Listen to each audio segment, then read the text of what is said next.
Hello friend, स्वागत है आपका एक बार फिर से मेरे यूट्यूब चैनल कहानियों का सफ़र में। आज मैं आपके लिए एक नई कहानी लेकर आई हूँ।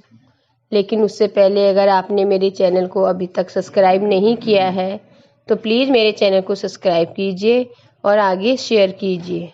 तो चलिए फ्रेंड्स, शुरू करते हैं हम आज की नई कहानी। आंवला नवमी का धार्मिक महत्व।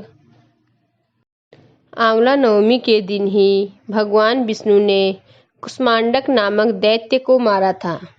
आंवला नवमी पर ही भगवान श्री कृष्ण ने कंस का वध करने से पहले 3 वनों की परिक्रमा की थी। आंवला नवमी पर बहुत से लोग मथुरा वृंदावन की परिक्रमा करते हैं। संतान प्राप्ति के लिए की गई पूजा व्रत भी रखा जाता है और इस दिन रात में भगवान विष्णु को याद करते हुए जगराता किया जाता है। एक राज्य में आमलैया नामक का राजा था। राजा ने यह प्रण लिया था कि वह अपनी प्रजा में रोजाना 1.25 मन आंवला दान करेगा। उसके बाद ही खाना ग्रहण करेगा। राजा अपने प्रण के अनुसार ऐसा ही करता था, लेकिन उसके बेटे और बहू को यह बात पसंद नहीं थी। इसलिए एक दिन उसके बेटे बहू ने सोचा कि राजा इतने सारे आंवले रोजाना दान करते हैं, इस प्रकार तो एक दिन सारा खजाना खाली हो जाएगा। एक दिन बेटे ने राजा से कहा, उसे इस तरह दान करना बंद कर देना चाहिए। राजकुमार की बात सुनकर राजा को बहुत दुख हुआ और राजा ने रानी के साथ महल का त्याग कर दिया। फिर क्या था, राजा आंवला दान नहीं कर पाए और अपने प्रण के कारण कुछ खाया नहीं। जब भूखे प्यासे 7 दिन हो गए तब भगवान को उनके ऊपर दया आ गई। इसलिए भगवान ने राजा के लिए जंगल में ही महल, राज्य और बाग बगीचे सब बना दिए और ढेरों आंवले के पेड़ लगा दिए।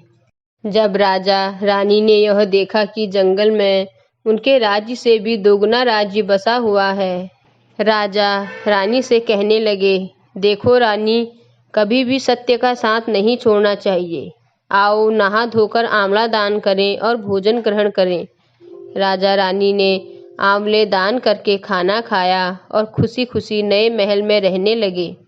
उधर आंवला देवता का अपमान करने व माता पिता से बुरा व्यवहार करने के कारण राजकुमार के बुरे दिन आ गए।